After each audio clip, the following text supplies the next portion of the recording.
pertanian atau tanam-tanaman ya, zakat tanam-tanaman. Zakat tanam-tanaman ini kemarin kita sampaikan itu mencakup dua, al-hubub was-simar. Yang pertama adalah biji-bijian, yang kedua adalah as-simar, yaitu buah-buahan. Antara hubub dan simar ini, antara biji-bijian dan juga buah-buahan ini, keduanya harus memenuhi dua kriteria. Dua kriteria di dalam masalah zakat tanam-tanaman. Yang pertama, itu haruslah berupa al-qut, yang artinya adalah makanan pokok. Yang kedua harus al-muddakhar, bisa disimpan.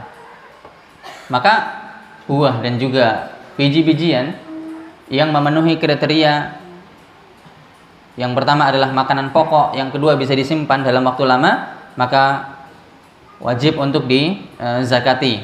Wajib untuk dizakati. Untuk buah-buahan, kemarin kita sebutkan kurma dan juga zabib atau kismis. Ini anggur yang kering. Anggur yang sudah berubah menjadi kering dan kecil-kecil itu, maka itu penyimpanannya sangat lama sekali ya. Bisa sangat lama sebagaimana kurma. Kurma itu kalau sudah berwarna hitam, sudah keriput dan berwarna hitam, itu sudah bisa disimpan dengan waktu yang sangat lama ya. Dan itu wajib dizakati. Kemudian ini sudah kami sampaikan ya. Kemudian al-mawashi. Kemudian al-mawashi. Zakatul mawashi. Mawashi itu adalah binatang ternak. Ya, mawashi adalah binatang ternak. Ini yang belum kita sampaikan ya. Kemarin adalah al-mawashi, binatang ternak. Tentang binatang ternak, zakat binatang ternak itu di dalam syariat dalilnya adalah disebutkan dalam sebuah hadis yang sudah kita sampaikan tentang orang yang memiliki onta. Tentang orang yang memiliki onta. Allah Subhanahu wa Rasul sallallahu alaihi wasallam bersabda, "Ma min sahibi ibilin", tidaklah ada orang yang punya onta, wala baqarin, tidak pula sapi, wala ghanamin, tidak pula kambing, la yuaddi zakataha, yang dia tidak membayarkan zakatnya. Kemudian mengatakan illa ja'at yaumal qiyamah, kecuali akan datang pada hari kiamat a'zama makanat wa asmanah, dengan kondisi yang sangat besar dan sangat gemuk. Jadi berubah menjadi sangat besar dan sangat gemuk binatang ternak tadi itu. Kemudian dia akan menanduk dengan tanduknya, wa tata'uhu bi adlafiha, dan akan menginjak dengan sepatu-sepatunya. Kullama nafadat ukhraha 'adat 'alaihi ulaha. Setiap barisan binatang yang paling terakhir itu sudah selesai nginjak, maka yang pertama kali akan diputar ulang, akan kembali menginjak lagi, dan itu terus berulang-ulang hatta yuqda bainan nasi, sampai Allah Subhanahu wa taala memberi keputusan di antara para hambanya, sampai dihisab nanti ya. Itu adalah zakat binatang ternak. Zakat binatang ternak. Kita akan coba tulis. Zakat binatang ternak itu ya,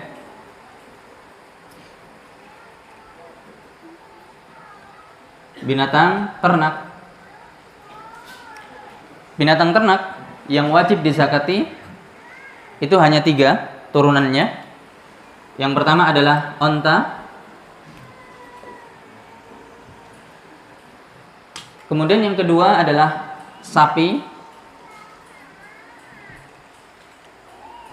nanti di sini kerbau, karena turunan sapi itu ya kerbau. Ya, sebagaimana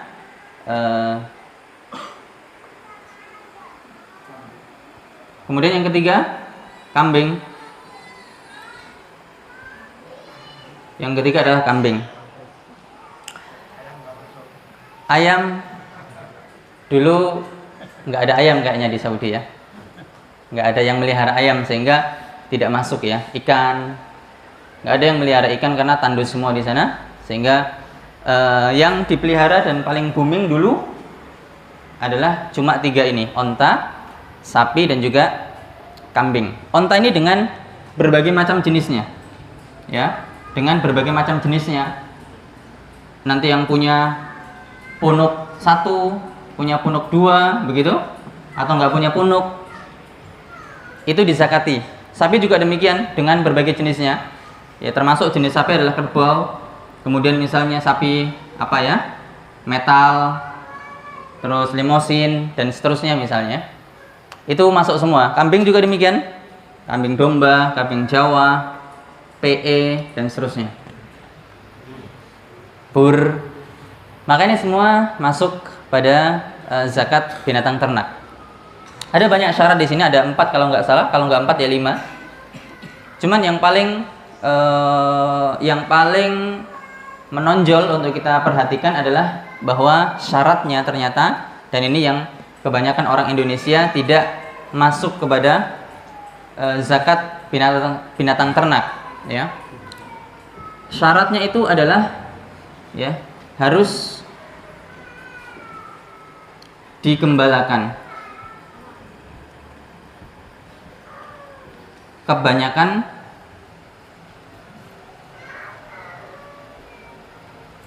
tahunnya, kebanyakan apa ya? Kebanyakan haulnya ya, kebanyakan haulnya. Haul itu apa? Masih ingat? Berlalu 1 tahun. Jadi kebanyakan haulnya harus digembalakan. Harus kebanyakan ya. Sehingga kalau misalnya ya, sini kalau misalnya digembalakan ya, gembala 6 bulan. Kemudian ulfah ya, kasih makan 6 bulan. Ada zakatnya enggak? Tidak ada zakatnya. Karena ketentuannya harus digembalakan kebanyakan haulnya. Kebanyakan haulnya harus digembalakan. Berarti ya, berarti dia harus misalnya yang digembalakan selama 7 bulan. Kemudian yang dikasih makan sendiri selama 5 bulan baru diwajibkan, baru kena kewajiban zakat. Nah, ini yang menyebabkan zakat ini tidak panjang lebar pembahasannya, karena memang kebanyakan kita tidak masuk pada kriteria ini ya. Dan jarang juga di antara kita yang melihara kambing. Dan kalaupun melihara kambing itu dikasih makan sendiri, tidak digembalakan. Maka sebetulnya zakat binatang ternak ini kurang terlalu penting untuk dibahas ya. Artinya di sana ada zakat yang lebih penting lagi untuk segera dibahas. Baik, itu tentang zakat binatang ternak. Zakat binatang ternak. Baik, kita lanjutkan. Yang berikutnya adalah itu al-mawashi ya. Itu adalah al-mawashi. Kemudian yang berikutnya adalah ar-rikaz. Rikaz. Yang berikutnya adalah rikaz. Baik. Rikaz ini mengertinya apa rikaz? Rikaz ini kita kalau diterjemahkan itu artinya adalah harta karun. Rikaz kalau kita terjemahkan itu artinya adalah harta karun. Kita sebut rikaz ini apa pengertiannya? Di situ nggak ada pengertian di sini, di kitab lain dalam fikih al-muyassar, ar-rikazu huwa ma yujadu fil ardi min dafa'inil jahiliyati. Rikaz adalah apa yang ditemukan di dalam bumi tertanam ya. Rikaz itu adalah apa yang ditemukan di dalam bumi. Min dafa'inil jahiliyah, dari peninggalan orang-orang jahiliyah, peninggalan orang-orang terdahulu. Peninggalan orang-orang terdahulu yang tentunya itu memiliki nilai. Yang itu memiliki nilai. Itu namanya rikaz. Dan dalilnya itu ya, dalilnya di dalam surat Al-Baqarah ayat 267. Al-Baqarah ayat 267, Allah Subhanahu wa taala berfirman, "Anfiqu min thayyibati ma kasabtum." Infakkanlah dari yang baik apa yang kalian usahakan. wa mimma akhrajna lakum minal ard, dan apa yang kami keluarkan untuk kalian dari bumi. Dan Al-Imam Al-Qurtubi mengatakan yang dimaksud adalah yang dikeluarkan dari bumi, yang dimaksud dalam ayat ini adalah, kata beliau, yakni an-nabati wal ma'adina war rikaza, yaitu tumbuh-tumbuhan dan ma'adin, itu barang tambang, war rikaz, dan juga rikaz. Dan juga apa? Rikaz. Ya. Rikaz ini yang berikutnya adalah rikaz atau barang tambang. Ya, barang tambang. Barang tambang apa namanya? Harta karun, ya. Harta karun. Ya, harta karun ini ketentuannya tidak ada haul. Tidak ada haul. Kemudian tidak ada nisab. Tidak ada haul dan tidak ada nisab. Artinya kalau orang menemukan harta karun, maka nggak perlu nunggu nisab. Nggak perlu nunggu nisab dan nggak perlu nunggu setahun. Maka dia langsung dikeluarkan jumlahnya. Dan yang dikeluarkan adalah 20%. Ya, yang dikeluarkan adalah 20%. Harta karun kalau sekarang nggak tahu ada atau enggak. Ya mungkin masih ada ya, peninggalan orang-orang dahulu. Mungkin peninggalan kerajaan Majapahit misalnya ya. Kalau di Indonesia nggak tahu ada atau enggak. Ya mungkin nemu guci emas mungkin, atau guci perak zaman dulu misalnya ya, lagi gali, atau mungkin candi. Ya. Kalau memang ada harganya, maka dikeluarkan zakatnya. Dan zakatnya adalah diambil 20%. Diambil 20%. Baik, itu harta karun. Kemudian kita bahas selanjutnya. Di sini selesai ya. Kalau di Al-Wajiz ini selesai. Ya, kalau di Al-Wajiz ini selesai, dan ada beberapa yang tidak masuk di dalam sini karena ada khilaf dan penulis tidak memasukkan. Sehingga kita tambahkan yang berikutnya adalah ya al-ma'adin. Yang berikutnya adalah al-ma'adin. Al-ma'adin itu adalah barang tambang. Yang berikutnya adalah al-ma'adin. Apa pengertian al-ma'adin? Al-ma'adin hiya kullu ma kharaja minal ardi mimma yukhlaqu fiha min ghairi wad'i wadi'in mimma lahu qimatun kadzahabi wal fiddati wan nuhasi wa ghairi dzalika. Yang disebut dengan barang tambang itu adalah semua yang keluar dari bumi mimma yukhlaqu fiha, semua yang keluar dari bumi dari apa yang memang diciptakan di dalamnya. Jadi memang dia bercampur dengan tanah. Jadi bukan sesuatu yang awalnya dicetak di pabrik kemudian kependem, bukan. Tapi barang tambang ini adalah sesuatu yang memang diciptakan bareng dengan tanah. Min ghairi wad'i wadi'in. Nah ini, tanpa ada orang yang meletakkannya. Tanpa ada orang yang meletakkannya. Mimma lahu qimah, yang ada harganya, yang berharga. Ya kalau nggak berharga yang nggak ada zakatnya. Di sini disebutkan kadzahab, seperti emas. Jadi lempengan-lempengan emas atau butiran-butiran emas yang masih bercampur dengan tanah, gitu ya. Kemudian juga nuhas itu tembaga, kemudian wa ghairi dzalika, dan yang lainnya, mungkin besi, nikel, minyak ini barang tambang bukan? Ya, minyak di barang tambang. Tapi nggak tahu ya, kalau minyak ini kayaknya bukan milik pribadi sepertinya. Iya Pak ya, nggak boleh ya minyak ya, punya negara sepertinya minyak itu. Tapi kalau emas, besi itu bisa ya dicari pribadi ya, pribadi orang bisa mencari seperti itu. Maka yang seperti ini ada zakatnya, ya, yang seperti ini ada zakatnya, barang tambang. Ya, barang tambang ini atau yang disebut dengan al-ma'adin, ya, al-ma'adin itu hitungannya itu mengikuti ya zakat mal. Iya betul ya, hitungannya mengikuti zakat mal. Hitungannya mengikuti zakat mal. Berarti yang berikutnya adalah barang tambang. Ya. Yang wajib dizakati berikutnya adalah barang tambang. Barang tambang. Baik. Ketentuannya adalah ya dikeluarkan ya. Bukan dikeluarkan. Oke, nggak apa-apa. Dikeluarkan ya, berapa kalau emas itu? 2,5%. Ya, dikeluarkan 2,5%. Kemudian ketentuan yang kedua, nisab. Ya. Nisabnya adalah nisab emas. Ya, berarti 85 gram. Senilai 85 gram ya. Senilai 85 gram. Kemudian yang berikutnya tidak ada haul. Tidak ada haul. Tidak ada haul.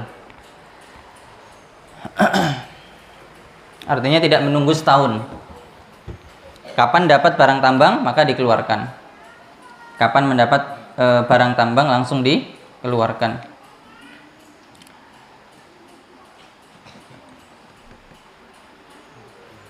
Kemudian yang berikutnya, terus apa bedanya ya dengan bedanya antara harta karun sama barang tambang? Bedanya harta karun sama barang tambang karena kedua-duanya itu sama-sama di dalam bumi, tak? Bedanya itu kalau harta karun tuh udah jadi, Pak ya.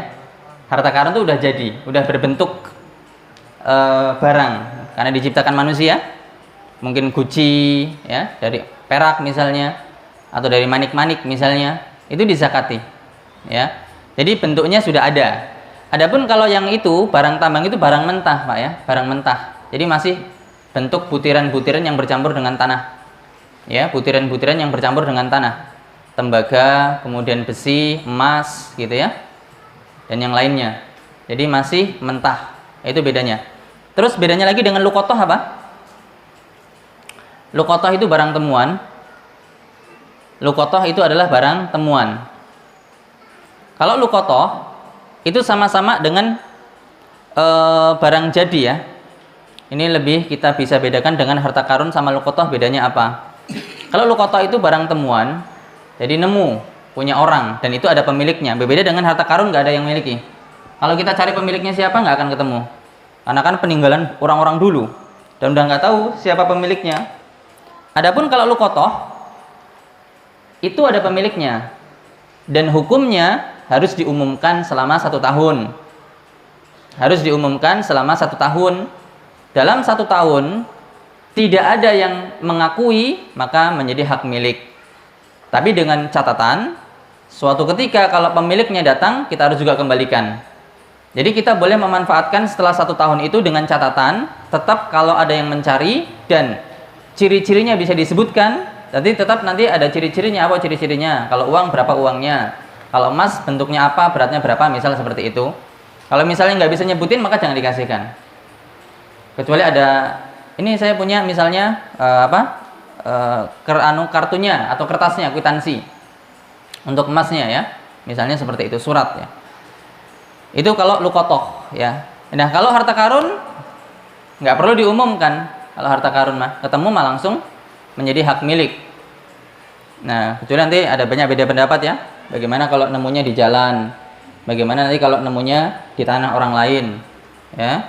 Bagaimana nanti kalau nemunya di tanah orang kafir? Tapi karena ini jarang nggak usah dibahas lah ya. Jarang nemu juga ya. Jadi nggak usah dibahas. Cukup yang ini aja. Nggak ada Pak ya? Kalau ada kayak mendadak mimpi katanya. Baik. Jadi itu perbedaan antara harta karun dan juga ma'adin, barang tambang. Kemudian yang berikutnya yang nggak ada di kitab juga adalah urudut tijarah. Urudu at-tijarah. Apa? Urudut tijarah? Urudut tijarah itu barang dagangan. Urudut tijarah itu barang dagangan. Baik. Urudut tijarah, ketentuannya apa? Ini penting dicatat. Ketentuan urudut tijarah, wa hiya kullu ma u'idda lil bai'i wasyira'i li ajlir ribhi. Barang dagangan, ketentuannya ini harus antum catat karena penting, adalah kullu ma u'idda lil bai'. Semua yang diniatkan untuk al-bai'i wasyira', jual beli. Barang yang diniatkan untuk jual beli li ajlir ribhi, untuk mendapatkan untung. Untuk mendapatkan untung atau untuk usaha. Untuk usaha. Jadi ini yang nanti akan membedakan ya. Ini saya hapus. Yang ini saya hapus. Yang berikutnya adalah urudut tijarah, barang dagangan. Barang dagangan. Barang dagangan, yang punya warung wajib perhatikan. Yang nggak punya warung boleh ngantuk-ngantuk dikit.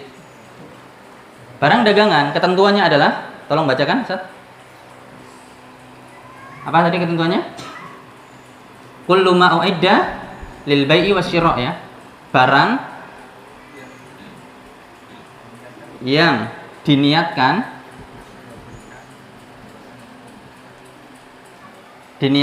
untuk diperjual belikan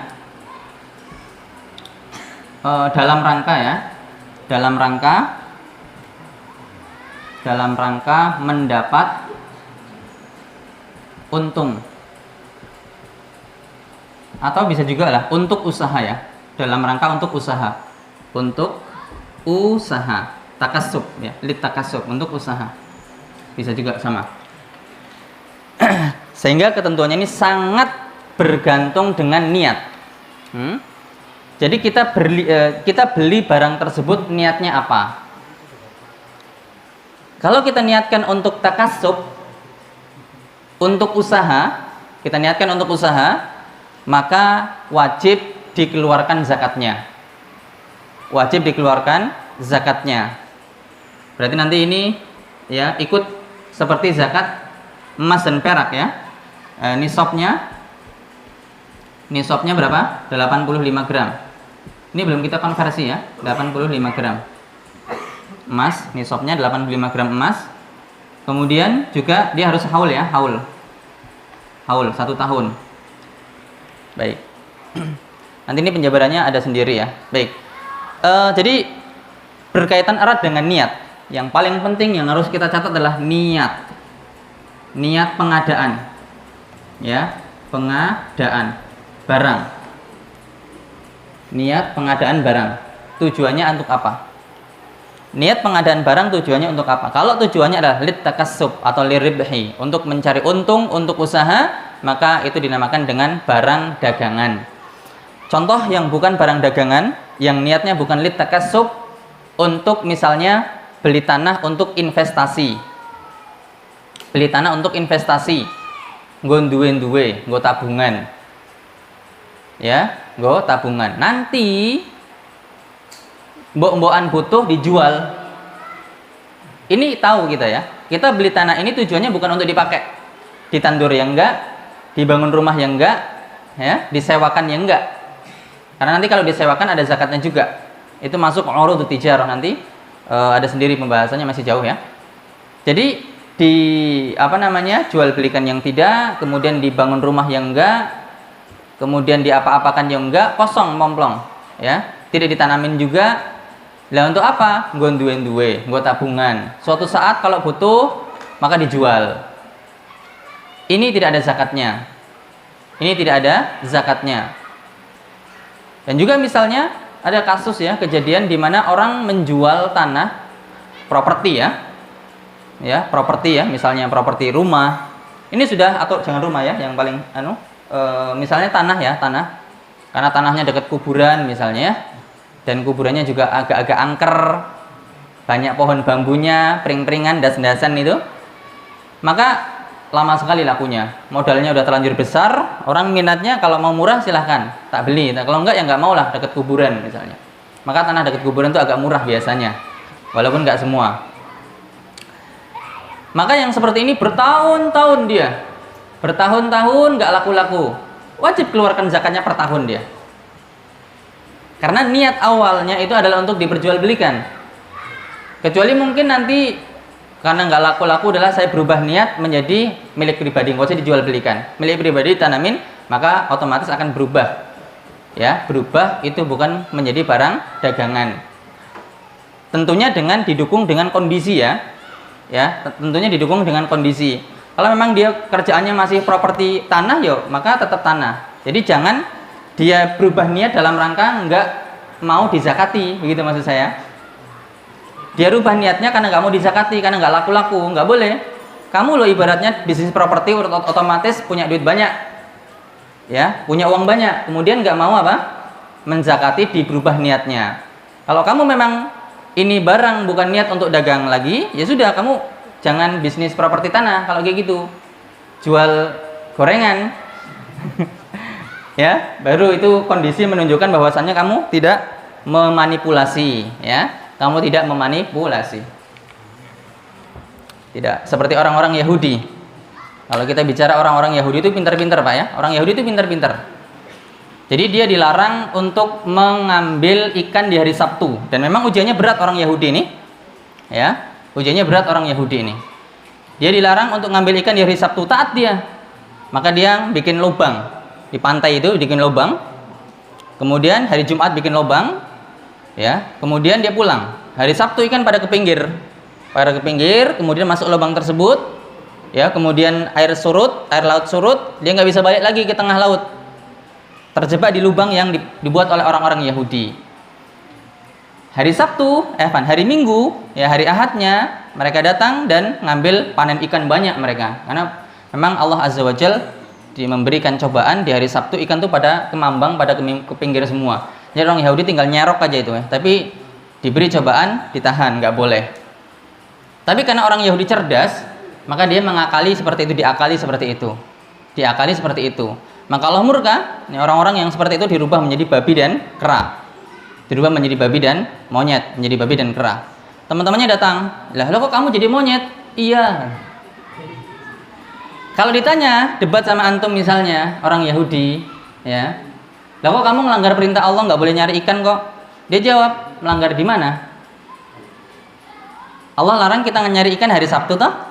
Saya nggak nyari ikan hari Sabtu, saya nyari ikan hari Jumat, pasang jala, pasang lubang. Hari Minggu kita ambil. Antum mau jawab apa? Gak bisa jawab. Orang Yahudi itu pinter. Orang Yahudi itu apa? Pinter. Ya. Oleh karenanya seorang sahabat bertanya kepada orang Yahudi, ya, kepada orang Yahudi. Kamu kan orang Yahudi yang diberikan kitab, iya. Kemudian kamu adalah orang yang pinter, iya. Mana yang baik, kami atau Muhammad? Ya, mana yang lebih baik, kami atau Nabi Muhammad? Orang Yahudi pinter kalau yang benar itu adalah Nabi Muhammad. Tapi karena sekali lagi orang Yahudi itu pinter, tapi pinternya kelewatan. Jadi ingin mengambil hati orang-orang Quraisy yang mengatakan kamu lebih baik dari Nabi Muhammad. Kamu lebih baik dari Nabi Muhammad, amalanmu lebih baik dan kamu berada di atas agama yang benar. Ya, itu orang-orang Yahudi. Baik, itu adalah urudut tijarah, barang dagangan. Jadi semua barang dagangan nanti dihitung, dicampur semuanya, dihitung ya, harga beli bukan harga jual. Harga beli bukan harga jual ya. Jadi yang dihitung adalah stok. Ini stoknya dihitung. Kemudian keuntungan ya, artinya nanti hasil. Yang pertama adalah stok, kemudian hasil uang dari barang dagangan tersebut. Dan nanti dihitung semuanya seadanya berapa total semuanya. Kalau sudah sampai 85 gram, maka dikeluarkan zakatnya. Mengikuti ya, berarti 2,5%. Ya, dikeluarkan 2,5%. Ketentuan berikutnya, ya, keluarkan 2,5%. Karena mengikuti zakat emas. Mengikuti zakat emas. Ikhwani fillah rahimani wa rahimakumullah. Selesai kita membahas tentang al-amwal allati tajibu fiha zakah. Barang dagangan. Di antara yang terakhir yang kita bahas adalah barang dagangan. Harta-harta yang wajib dizakati. Baik. Kita lanjutkan, kita mulai masuk pada pembahasan awalan. Yang pertama adalah zakatun naqdain, zakat emas dan perak, yaitu az-zahabu wal fiddatu, emas dan juga perak. An-nisabu wa miqdarul wajibi. Sekarang nisab dan kadar wajib yang harus dikeluarkan. Nisab dan kadar wajib yang harus dikeluarkan.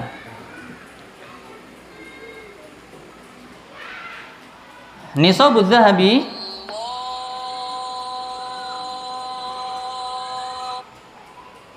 nisab emas adalah 20 dinaron, 20 dinar. Wa nisabul fiddati, dan nisabnya perak itu 200 dirham.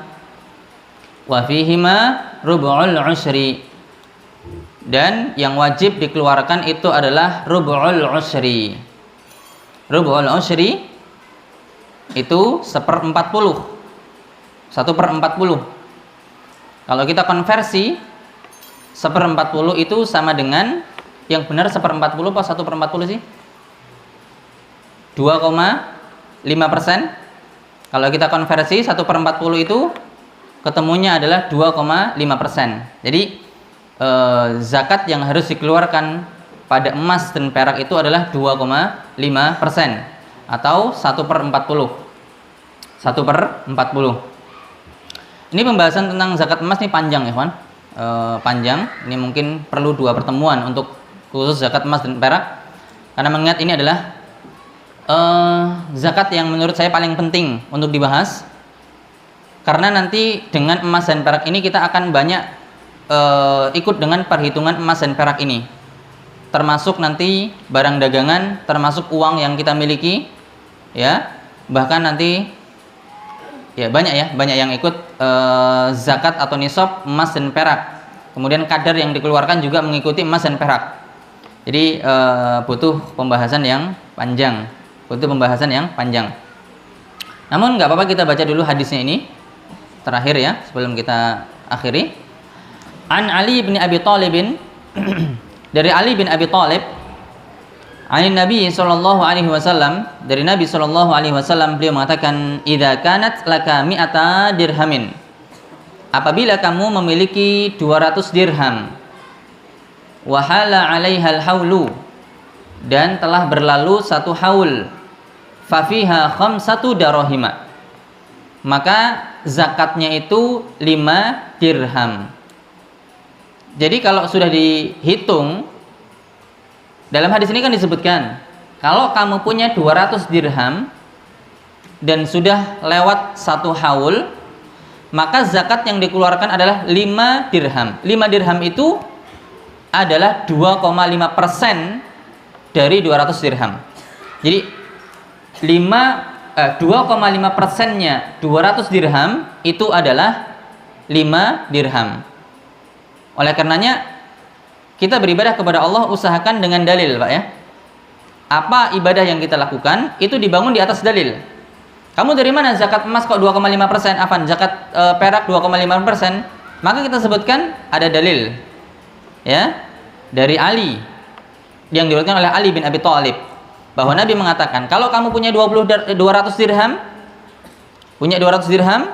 kemudian sudah berlalu 1 haul, maka zakatnya itu 5 dirham. Dan 5 dirham itu adalah 1/40 atau sama dengan 2,5%-nya 200. Kurang kuat, maka lanjutan hadisnya, walaysa 'alaika syai'un ya'ni fi dzahab, dan kamu tidak punya kewajiban apa-apa. Yang beliau maksud adalah dalam emas, enggak punya kewajiban apa-apa untuk mengeluarkan emas, hatta yakuna laka 20 dinaron, sampai kamu punya 20 dinar. Kemudian beliau mengatakan, fa idza kanat laka 20 dinaron, fa idza kanat laka 20 dinaron, kalau kamu punya emas 20 dinar, wahala 'alaihal haul, dan sudah lewat 1 haul, fa fiha nisfu dinarin, maka zakatnya adalah nisfu dinarin. Fafiha nisfu dinarin. Zakatnya adalah setengah dinar.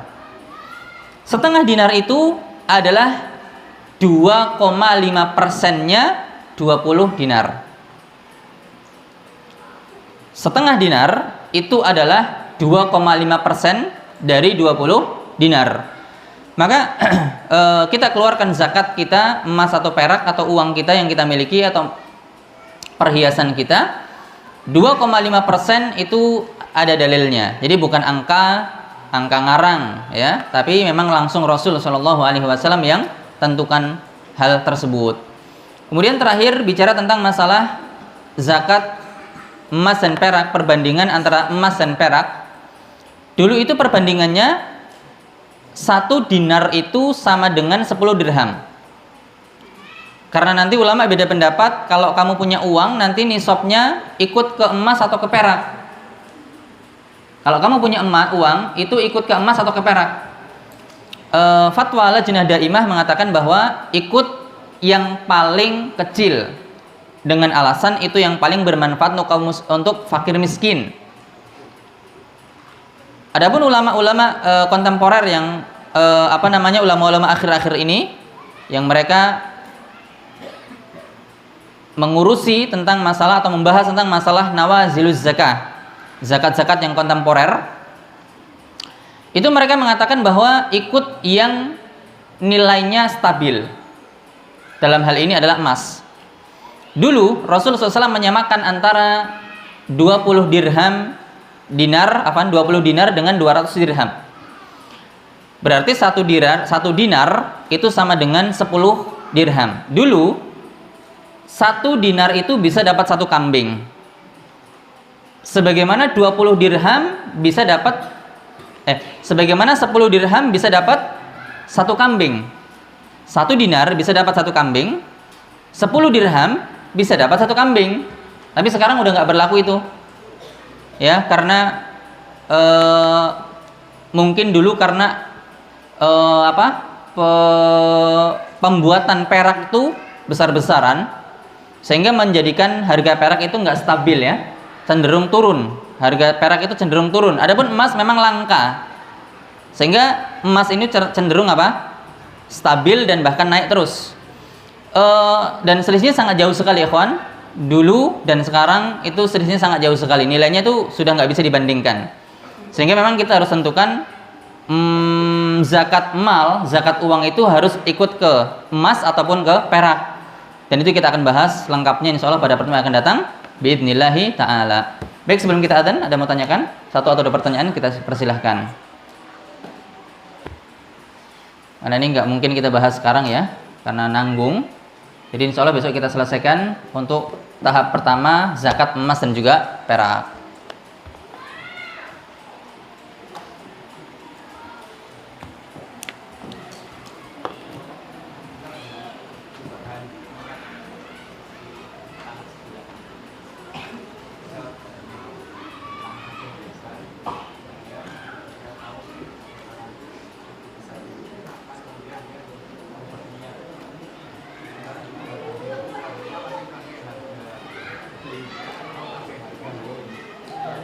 Maksudnya apanya yang pakai harga?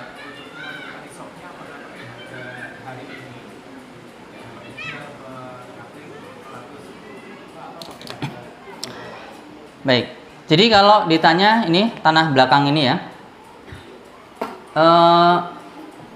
yang pertama masuk nggak itu urudut tijarah yang pertama, karena memang awal pengadaan tanah ini itu mungkin tanah warisan. Saya nggak tahu ya tanah warisan atau apa. Misalnya beli lah. Ini tanah ini belakang ini misalnya beli atau tanah warisan, saya nggak tahu. Dan ini niatnya pengadaan tanah ini adalah bukan untuk jual beli. Dan pada akhirnya dijual karena harga lagi naik. Harga lagi naik. Itu tidak masuk kepada zakat urudut tijarah. Itu sama seperti kita misalnya punya simpanan tanah lah, ya seperti tadi yang saya sampaikan. Investasi tanah kita punya duwe.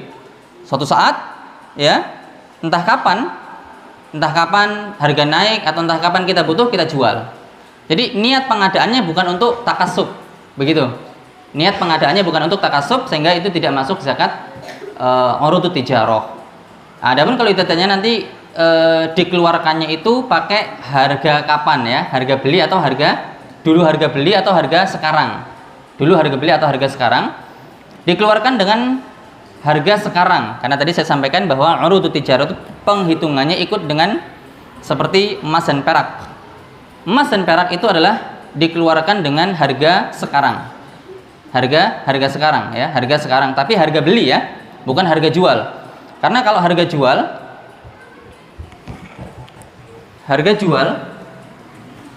ya, jual itu satu ya, modal